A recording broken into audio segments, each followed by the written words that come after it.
A hiss of steam, the heavy sigh of a rifle, a legend looking tired. The film opens on a foggy dock, where Allan Quatermain steps from shadow into lamplight. His shoulders are bowed, but his eyes remain alert. Opposite him, Captain Nemo studies the weary hunter, the air thick with the smell of oil and salt.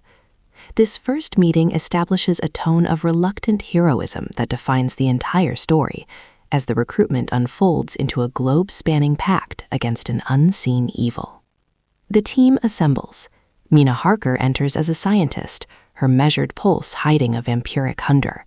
Tom Sawyer arrives, a quick-shot American agent, nudging the tale toward bravado, and Dr. Jekyll constantly bargains with the monster lurking within him.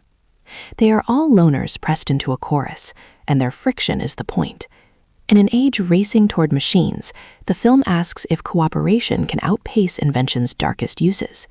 This pact is soon tested in the canals of Venice, where sabotage undermines trust and sets betrayal in motion. The world is rich with hidden meaning.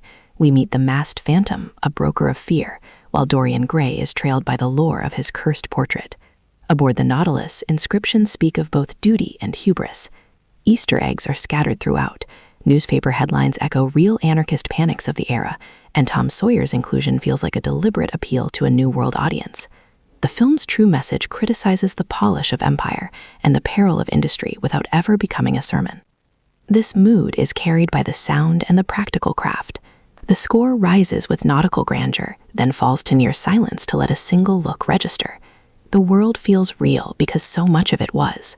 The Nautilus corridors were full-scale steel sets with cold brass rails, a rifle kicked with genuine recoil.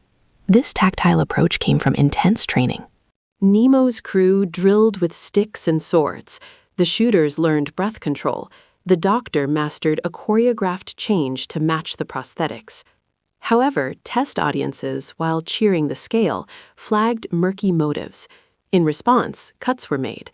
Extended chaos in Venice, quiet moments of life aboard the Nautilus, and deeper dives into Quatermain's past were removed to tighten momentum. The trade-off was clear. The pace quickened, but the gothic texture thinned. The film's lavish budget saw a modest domestic return, but performed better abroad, though not enough to launch a sequel. Its final message is one of legacy and sacrifice. Quatermain's weariness underlines the theme: teamwork over ego, and a warning about the cost of invention. The ending, with its long-distance shot and a farewell in Kenya, dares to whisper of rebirth. For its indelible craft but uneven structure, it earns a 68 out of 100, a fascinating artifact from the early 2000s, when practical effects still reigned, and a legend's final role served as a bittersweet goodbye.